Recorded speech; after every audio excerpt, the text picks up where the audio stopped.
Olá pessoal, estamos iniciando o nosso primeiro Conexão Avante e o nosso primeiro convidado está aqui, é um brother nosso chamado Eric, ele é o diretor da empresa Satellite. Eric, fala um pouco aí, Eric, sobre a Satellite, o que é que ela tem dentro do mercado, como é que ela vem atuando hoje? Primeiramente, obrigado aí pela oportunidade, né, Roque, participar da primeira edição do Conexão Avante. Essa iniciativa aí é essencial para a troca de ideias, né, entre o setor industrial. A Satellite é uma empresa que tem o orgulho de ser parceira da Avante aí nesses anos, principalmente na área de adequação de máquinas e equipamentos a NR12, que é um dos grandes focos de nossa empresa, juntamente com a parte de eficiência energética. Então, a Satellite é uma empresa focada em soluções de engenharia e gestão, na área de compliance e na área de eficiência energética, e tenho o prazer aí de ser parceira da Avante nesses últimos anos. Show de bola, Eric. E agora, Eric, me diz uma coisa, quando a gente fala em NR12, tem muita gente que tem até medo de falar de NR12, né? Porque NR12 envolve um mundo aí de coisa. Explica pra gente aí o que é NR12, o que é a base da NR12. É interessante essa sua pergunta, Roque, porque na sua concepção, a NR12 é uma norma bastante simples, porque ela é uma norma que ela trata sobre proteções de máquinas e equipamentos, principalmente visando a proteção existente para a interação homem-máquina, né? Então é uma norma que ela olha toda a necessidade de interação homem-máquina durante todas as fases de utilização do equipamento, e a norma entende como fase de utilização projeto, construção, operação, manutenção, né? Então, ela engloba todas as proteções necessárias para que aquele equipamento ele seja seguro, né? Seja operado de forma segura, seja instalado de forma segura, seja transportado de forma segura. Então, ela, em sua concepção, ela é uma norma bastante simples. O que às vezes dificulta um pouco é a interpretação que as pessoas têm sobre alguns itens que a norma coloca não tão definidos. Pronto, é esse ponto aí que eu queria tocar agora contigo, né? A gente vê muito em indústria, quando se faz a interpretação daquele risco, daquele trabalho, que existe uma interpretação. Então isso daria margem a erro, ou daria margem a você achar que é uma coisa, eu achar que seria outra coisa. Como é que a gente consegue trabalhar esse consenso aí? O que é que a gente pode fazer para eliminar ao máximo essa subjetividade?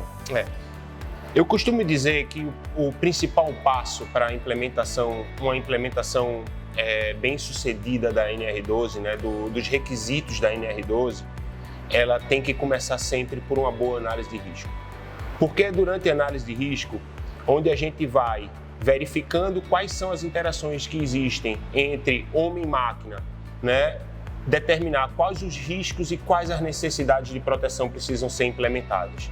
Muitas vezes, numa espécie de afobação, alguns clientes eles tentam implementar algumas soluções que parecem ser óbvias e esquecem de algumas outras soluções que não são tão óbvias assim. Muitas delas relacionadas a atividades que não são tão corriqueiras, né, como atividades de manutenção. E com isso a gente passa a ter um equipamento que ele não atende aos requisitos da norma. Então, uma análise de risco que determine quais as reais necessidades de proteção a serem instaladas, tá? É o primeiro passo, é o passo essencial para você ter sucesso na sua implantação. Sem isso, é como você está correndo atrás do tesouro sem mapa nenhum. Entendi. Eu vejo muito isso, às vezes, quando o cliente pede, Roque, faz essa adequação de NR12 da máquina tal. E quando a gente chega lá, a gente às vezes meio que se surpreende porque não tem análise de risco, não tem projeto elétrico, não tem um projeto mecânico. Então, todas essas etapas aí seriam fundamentais antes da execução. Perfeito, porque uma análise de risco bem feita, e foi interessante você você tocar nesse tópico a respeito de automação de sistemas de proteção, porque toda análise de risco, quando ela sendo bem feita, ela vai verificar todos os aspectos relativos a acessos e proteções necessárias, né? Determinando se essa proteção ela deve ser uma proteção fixa ou uma proteção móvel. E sendo uma proteção móvel, a necessidade ou não dessa proteção está ligada a sistemas de segurança. Mas talvez a grande confusão que exista é justamente em você sair dessa necessidade de ter um sistema de segurança ligado a uma proteção móvel, ou seja, uma chave de bloqueio ligada a um relé de segurança, é você sair dessa necessidade para conseguir fazer o projeto dessa solução. Porque aí nós estamos falando de normas diferentes, né? Sem querer me estender muito, quando a gente fala análise de risco, a gente está falando basicamente da análise de risco conforme a ISO 12100, que é a norma adotada pela ABNT para a realização de análise de risco de máquinas e equipamentos. O que é que seria uma análise de risco? O que é que tu faz na máquina lá para tu fazer essa análise? Bem, Roque, existe, vamos dizer assim, um passo a passo básico para a execução de uma análise de risco, né? A ISO 12100, como eu vinha falando, é bem explicativa nesse passo a passo que começa na determinação dos limites e identificação dos perigos existentes no equipamento, sempre lembrando que a gente vai estar falando da análise da interação homem-máquina, né? Então, após a identificação desses perigos, nós fazemos uma estimativa desse risco quando a gente quantifica esse risco identificado. No Brasil, a quantificação do risco ela é feita pela matriz HRN, que é uma sigla inglesa que chama Hazard Risk Number, né? Ou seja, ela transforma aquela nossa avaliação num número.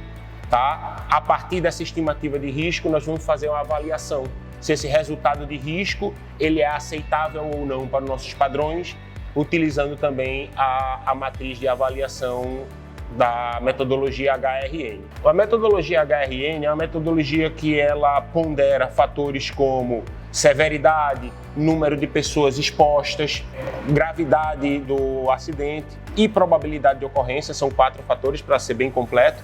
Ela pondera esses 4 fatores, gerando um número, que é a multiplicação desses 4 fatores.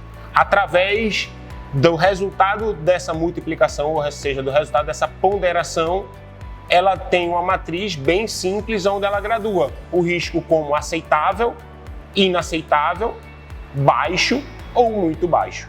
Gente, estamos chegando no final aí desse primeiro vídeo, o assunto está muito legal. Um assunto bem extenso, né, Roque? Bem extenso, tem muita coisa ainda para a gente conversar, então vamos para uma segunda parte do vídeo agora. Um abraço.